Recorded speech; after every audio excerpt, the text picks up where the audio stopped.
Haleluya. Shalom Bapak Ibu Saudara yang dikasihi Tuhan. Apa kabar pagi ini? Saya percaya kita semua ada dalam anugerah Tuhan. Kita bersyukur pada pagi hari ini. Biarlah dengan apa kita balas kebaikan Tuhan. Mari kita puji Dia, mari kita sembah Dia, dan buka hati bagi firman-Nya. Untuk memulai ibadah kita pada pagi hari ini, mari kita satukan hati kita berdoa. Haleluya, haleluya. Haleluya, terima kasih Tuhan, kami sungguh mengucap syukur. Terima kasih untuk hidup yang Tuhan sudah anugerahkan kepada kami. Terima kasih untuk kasih-Mu yang begitu besar. Terima kasih untuk berkat-Mu Tuhan yang memampukan kami untuk hidup tetap bersekutu dengan Engkau. Terima kasih Tuhan. Ampuni dosa pelanggaran kami Bapa, apabila seringkali kami tidak setia kepada-Mu. Suci kuduskan kami dan layakkan kami di hadapan-Mu. Hadir di tengah-tengah kami Tuhan, bertahta di atas puji-pujian kami. Hadir di tengah-tengah kami Tuhan dan berfirman-Lah bagi kami. Urapi setiap kami Tuhan agar kami boleh layak di hadapan Tuhan, mempersembahkan ibadah yang terbaik bagi-Mu. Di dalam nama Tuhan Yesus Kristus, mari kita yang siap mempersembahkan ibadah pagi kita, bersama saya kita katakan, amin. Haleluya, haleluya. Terima kasih Tuhan, terima kasih Yesus. Kau terus layakkan kami di hadapan-Mu, haleluya. Ini persembahan syukur kami Tuhan. Ini pujian kami bagi-Mu, haleluya, haleluya. Ku bawa kepadamu, oh Tuhan, persembahanku ini. Ku ingin Engkau menerima kurban syukurku melalui pujian.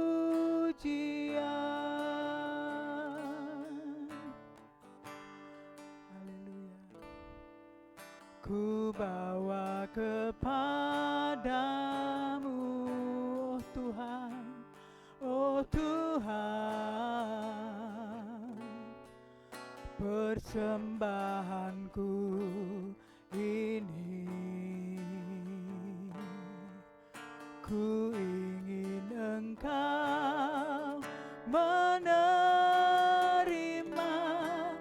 kurban syukurku melalui pujian.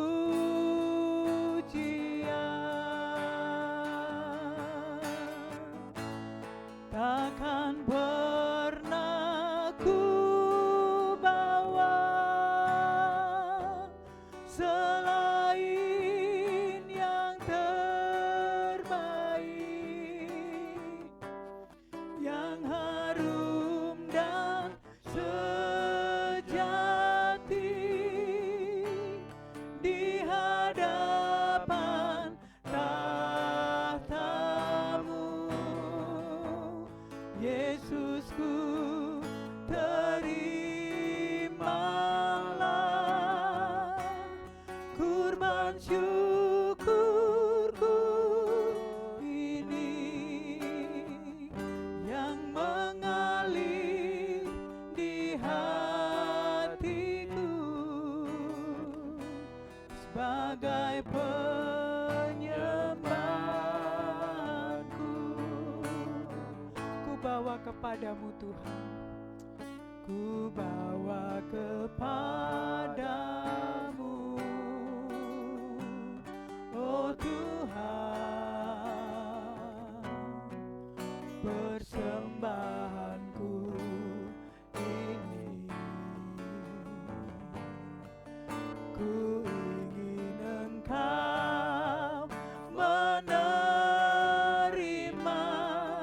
kurban syukurku melalui pujian.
Tuhan, buat pagi hari ini kami boleh menaikkan satu kidung bagi kemuliaan nama Tuhan. Dan sebentar kami hendak mendengarkan firman-Mu yang hidup. Mari Engkau urapi kami semuanya, pendengaran kami diberkati Tuhan sehingga kami menerima pemahaman tentang apa yang Tuhan kehendaki bagi kami. Kami siap mendengarkan firman Tuhan. Di dalam nama Tuhan Yesus kami berdoa. Sama-sama kita katakan, amin. Haleluya. Pagi ini saya rindu mengajak kita memperbincangkan tentang menyembah dalam roh dan kebenaran. Dengan perbincangan ini kita rindu bahwa penyembahan kita semakin berkualitas, baik secara pribadi maupun secara korporat di dalam gereja dengan bentuk pelayanan yang ada, dan juga semakin genuine, semakin original, semakin sesuai dengan firman Tuhan, saudaraku. Supaya kita tidak sekedar ikut tren. Kalau trennya sih jalan yang benar, ya baguslah, nggak apa-apa juga. Tapi khawatirnya tren-tren worship modern itu ada juga yang patut dicermati, saudaraku. Bukan hanya worship modern, worship zaman klasik juga banyak yang perlu dicermati. Puji nama Tuhan. Saudara, sejak dunia kuno, manusia banyak sekali salah dalam penyembahan. Ya, kita tahu yang pertama kali Kain salah dalam penyembahan. Bukan hanya persembahannya, tapi motivasi hatinya pun keliru. Nanti misalnya di zaman Musa itu, ketika Musa di Gunung Sinai, rakyat atau umat yang keluar dari Mesir itu mendesak Harun supaya memimpin worship mereka, dan yang terjadi waktu itu mereka mengumpulkan emas yang ada pada mereka lalu ditempa menjadi patung anak lembu, lalu mereka tinggikan patung anak lembu itu dan mereka worship kepadanya. Itu bentuk-bentuk penyimpangan, dan pada periode-periode berikutnya juga dalam sejarah Israel seringkali mereka jatuh pada penyembahan berhala, mencampurkan antara ibadah kepada Tuhan dengan ibadah-ibadah yang sifatnya kepada dewa-dewi gitu ya. Jadi banyak sekali penyimpangan di sepanjang sejarah, saudaraku. Hari ini kita akan melihat suatu revolusi ibadah yang dilontarkan oleh Tuhan Yesus yang dicatat dalam Yohanes pasal 4. Mari kita buka Yohanes pasal 4. Sebenarnya harus dibaca satu pasal itu secara keseluruhan, tetapi mengingat waktu kita langsung di ayat 22, Bapak Ibu. Yohanes 4 ayat 22 bunyinya begini. Kamu menyembah apa yang tidak kamu kenal. Ya, jadi jangan sampai menyembah yang tidak dikenal ya. Kami menyembah apa yang kami kenal. Sebab keselamatan datang dari bangsa Yahudi. Ayat 23. Tetapi saatnya akan datang dan sudah tiba sekarang bahwa penyembah-penyembah benar akan menyembah Bapa. Bapa di situ adalah Allah. Menyembah Bapa, yaitu Allah, dalam roh dan kebenaran. Sebab Bapa menghendaki penyembah-penyembah demikian. Ayat 24, Allah itu roh. Itu tadi Bapa kita itu adalah Allah, itu roh. Dan barang siapa menyembah Dia, menyembah Bapa, harus menyembahnya dalam roh dan kebenaran. Ada satu slide yang saya tampilkan. Kata menyembah di situ, saudaraku, dalam bahasa aslinya, teks asli Perjanjian Baru Injil Yohanes itu bahasa Yunani menggunakan kata proskuneo. Proskuneo itu kalau diterjemahkan sebetulnya suatu ketakjuban, suatu takjim gitu ya, hormat, respect, sampai kemudian dia sujud, menyembah, rebah, seringkali sampai posisi tubuh mereka pun kepalanya diletakkan di dasar lantai atau tanah, saudaraku. Nah, saudaraku, dari ayat-ayat yang tadi kita baca dan ayat yang tidak kita baca, saya sarikan saja bahwa sebetulnya proskuneo itu atau menyembah Allah itu bukan soal tempat ibadah. Berikutnya juga harus mengalir dari dalam roh keluar. Jangan dari daging duluan, jangan dari materi duluan, jangan dari fisik duluan, tapi dari roh, dari dalam, saudaraku. Dari dalam keluar, ya.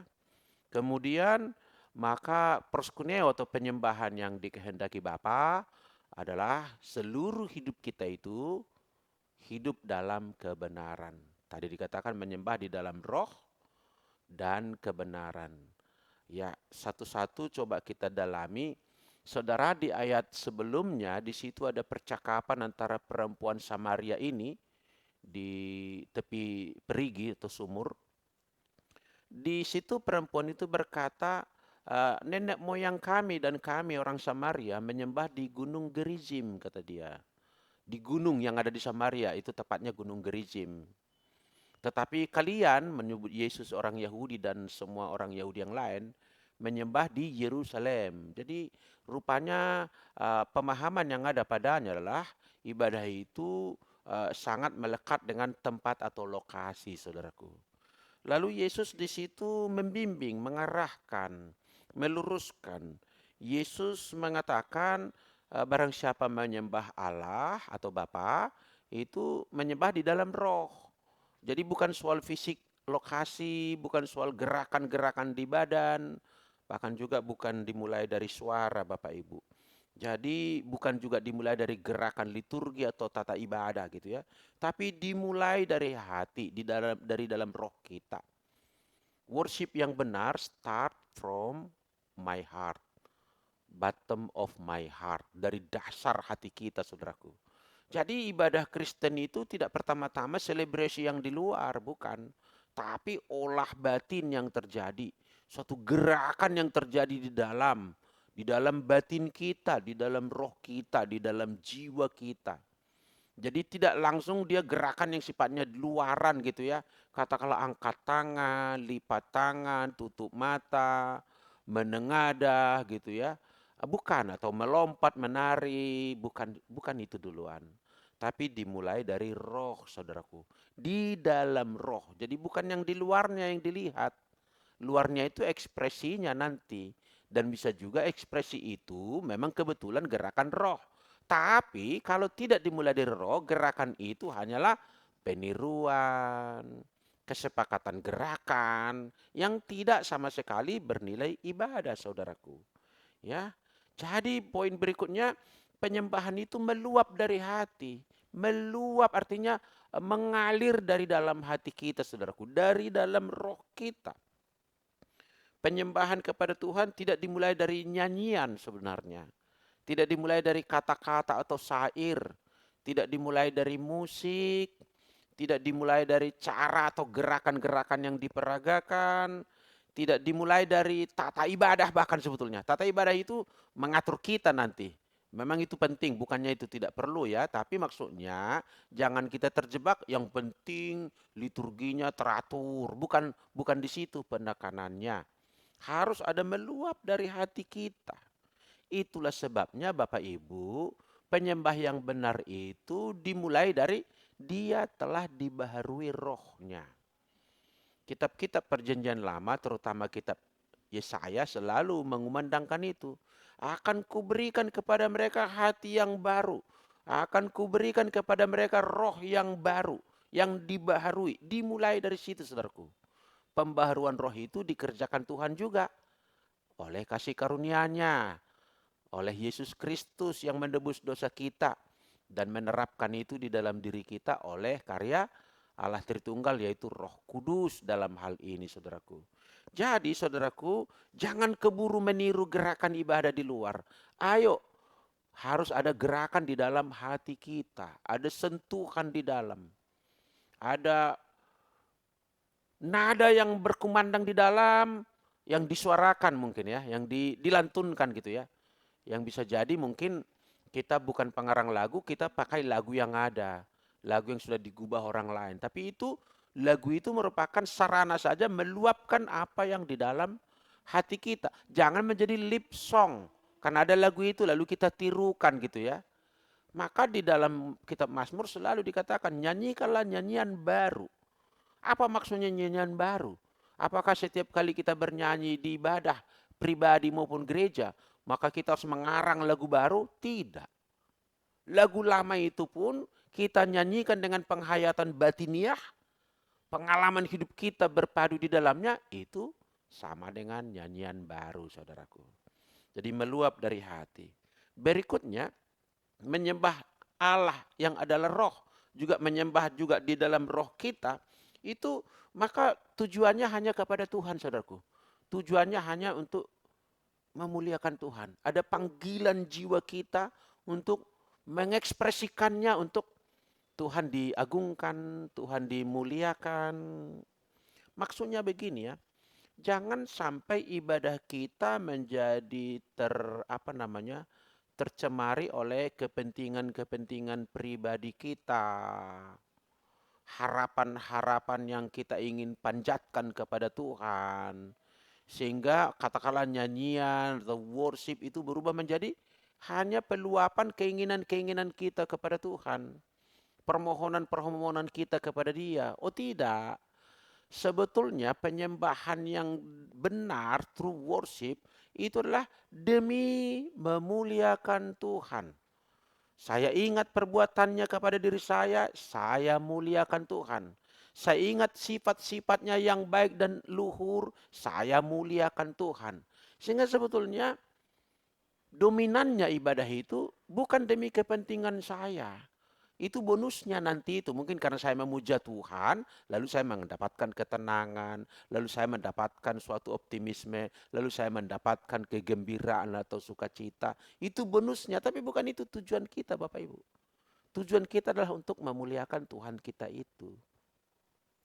Saudara, saya mungkin perlu mengatakan yang di dalam Alkitab ya, bahwa di sepanjang masa banyak kali ibadah itu melenceng karena jadinya pemuasan keinginan daging. Coba kita lihat ya satu ayat di Filipi pasal 3 19. Filipi pasal 3 19. Lihat ya. Ini umat yang beribadah ini. Disinggung oleh Rasul Paulus begini. Kesudahan mereka ialah kebinasaan. Lihat, orang itu penyembah itu. Sehari-hari dilihat dia menyembah Tuhan, tapi dibilang kesudahan mereka kebinasaan. Kenapa? Tuhan mereka ialah perut mereka. Kepentingan daging berarti. Kepentingan-kepentingan kehidupan diri sendiri. Kenikmatan hiduplah, keuanganlah gitu ya. Diwakili oleh Tuhan mereka adalah perut mereka. Kemuliaan mereka ialah aib mereka. Jadi saudaraku lihat ya. Jadi yang hina, yang rendah itu yang mereka anggap mulia gitu ya. Katakanlah pemenuhan kebutuhan kemewahan gitu. Itu bagi mereka penting mulia padahal itu aib sebetulnya. Lalu dikatakan pikiran mereka semata-mata tertuju kepada perkara duniawi. Nah, jangan sampai begini ibadah kita. Kita melantunkan pujian, tetapi hati kita tertuju kepada apa yang Tuhan berikan kepadaku. Berikanlah kepadaku ini, itu. Jadi permohonan-permohonan terus. Kapan memuliakan Tuhannya? Jadi hanya hiasan. Hanya kamuflase namanya ya. Hanya merupakan ya kedok ya. Kedok beragama, kedok memuji Tuhan. Padahal dia hanya menggunakan Tuhan itu untuk memuaskan keinginannya. Tidak benar-benar dia seorang yang proskuneo, menundukkan diri, menghamba, merendahkan dirinya. Selalu siap berkata, ya Tuhan ini aku mau melakukan yang Tuhan mau. Enggak begitu dia. Dia hanya ingin memanfaatkan Tuhan bagi pemuasan dirinya sendiri. Dalam hal itu perut katanya tadi. Nah, maka kita kutip dulu satu pendapat John Piper. Ya ini masih hidup ya, pendeta terkenal dari negeri Paman Sam sana. John Piper berkata, seluruh aktivitas orang percaya haruslah penyembahan kepada Allah. Nah ini dia. Sehingga penyembahan sebetulnya bukan hanya 1 jam di gereja hari Minggu, 1 jam di tengah minggu, bukan. Bukan pada jam-jam ibadah itu saja. Saya setuju dengan John Piper. Seluruh aktivitas orang percaya mulai dari bangun pagi, sepanjang pagi, siang, sore, malam, dan nanti malam tidur lagi, seluruhnya itu adalah sebuah worship kepada Tuhan. Hati kita terpaut kepada Tuhan. Hati kita sedang meninggikan Tuhan. Betul kita bekerja, betul kita bepergian, betul kita mengurusi berbagai urusan kita, tetapi seluruhnya ini adalah manifestasi dari hati kita yang meninggikan Tuhan, merajakan Tuhan di dalam hidup kita. Nah, itulah sebabnya berkali-kali saya katakan sebetulnya worship bukan sekedar nyanyi Bapak Ibu. Ibadah bukan sekedar 1 jam atau 2 jam pada tiap-tiap minggu. Saya pernah juga sudah melontarkan ini di dalam berbagai khotbah saya. Kata ibadah pertama kali muncul di dalam Alkitab justru di kitab Kejadian pasal 2 di ayat 15. Di situ tatkala Tuhan menempatkan manusia Adam dan Hawa itu di Taman Eden untuk mengusahakan dan mengurusi taman itu. Mengusahakan taman itu, kata mengusahakan bahasa Ibraninya itu dari kata abodah. Dari kata abodah itulah muncul kata ibadah di dalam bahasa Indonesia. Ya, sama dengan bahasa Arab juga abodah ya. Abodah menjadi ibadah. Jadi apa ibadahnya Adam yang paling awal? Mentaati Tuhan dalam hal menata layankan Taman Eden. Mengurusi, mengusahakan Taman Eden. Saya percaya mengurusi Taman Eden bukan hanya nyanyi. Walaupun bisa juga sambil mengurus taman itu bernyanyi. Tetapi pekerjaannya itu exact, saudaraku. Sesuatu yang dikerjakan itu adalah ibadah. Jadi seluruh aktivitas kita memang ibadah. Inilah yang disebut menyembah Allah di dalam roh dan kebenaran. Kebenarannya adalah bukan saja hati saya meluap kepada Tuhan, tapi tindakan-tindakan saya, hidup saya, perkataan saya, perbuatan saya, keputusan saya, motivasi saya untuk kemuliaan nama Tuhan, saudaraku. Satu ayat yang juga dipadankan ke situ, saya kutip dari tulisan Rasul Paulus pada jemaat di Kolose, pasal 3 ayat 23 bunyinya begini. Apapun juga yang kamu perbuat, ya, apapun juga. Ini bukan hanya waktu bernyanyi atau berdoa. Apapun juga yang kamu perbuat, mau masak lah, mau kerja di kantor, kerja di ladang, kerja di industri, mengirim barang, bepergian ya. Apapun juga yang kamu perbuat, perbuatlah dengan segenap hatimu lagi. Dengan segenap hatimu. Jadi hati tadi menyembah Allah di dalam hati, dalam roh ya. Dengan segenap hatimu seperti untuk Tuhan. Ya, kita bekerja di kantor, kita lakukan dengan sepenuh hati seperti untuk Tuhan. Berarti kita melayani Tuhan itu melalui pekerjaan kita di kantor kita. Melalui urusan kita di bisnis kita. Ketika doing business itu, doing works itu, kita melayani Tuhan. Itulah hakikat daripada menyembah Tuhan itu di dalam roh dan kebenaran, saudaraku. Sehingga semua yang kita kerjakan bukan demi manusia, bukan sekedar demi diri sendiri, bukan demi pemuasan perut dan kebutuhan-kebutuhan, kemewahan, kesenangan duniawi ini, saudaraku. Puji nama Tuhan, saya akhiri sampai pada ayat Kolose 3:23 tadi. Kita sudah mulai belajar itu apa namanya menyembah roh di dalam roh dan kebenaran. Menyembah itu mulai dari hati, tidak dimulai dari fisik, tidak soal lokasi, karena ini soal roh. Tidak lagi terikat lokasi manapun sebetulnya. Bukannya kita nggak perlu gedung gereja, bukan kita tidak perlu kepel gitu ya. Kita perlu semua itu. Tetapi kita tidak terikat dengan tempat itu. Di mana saja, di kantor, di ladang, di jalan, hati kita tetap meluap untuk Tuhan, saudaraku. Itulah penyembahan yang dikehendaki oleh Bapa di sorga untuk orang-orang yang telah ditebus di dalam Yesus Kristus Tuhan kita. Haleluya. Kita akhiri renungan pagi kita ini dengan berdoa kepada Tuhan. Mari kita berdoa.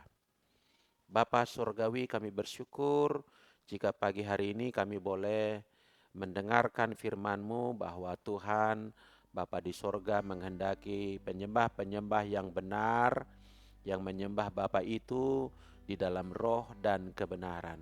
Dimulai dari roh, dimulai dari jiwa, sampai kepada seluruh hidupnya. Hidup di dalam kebenaran, totalitasnya itulah penyembahan yang benar. Bagi Tuhanlah segala pujian, hormat dan kemuliaan. Kami akan mengakhiri ibadah kami dengan menerima berkat-Mu. Kiranya Tuhan berkenan mencurahkannya bagi kami. Tuhan memberkati kita sekalian, mengangkat kita naik dan bukan turun, menjadikan yang kita kerjakan berhasil. Dimanapun kita berada, kemanapun kita bepergian, diutus Tuhan, malaikat surgawi menjaga mengawal kita, sehingga tidak ada yang celaka, tidak ada yang mengalami mara bahaya. Kembali dan lanjutkanlah pekerjaanmu, terimalah damai sejahtera dari Bapa yang di sorga, dan anugerahnya di dalam anaknya yang tunggal, Yesus Kristus Tuhan kita, serta penyertaan daripada Roh Kudus, menyertai kita mulai pagi hari ini, esok, sampai selama-lamanya. Tuhan Yesus memberkati kita. Haleluya. Amin.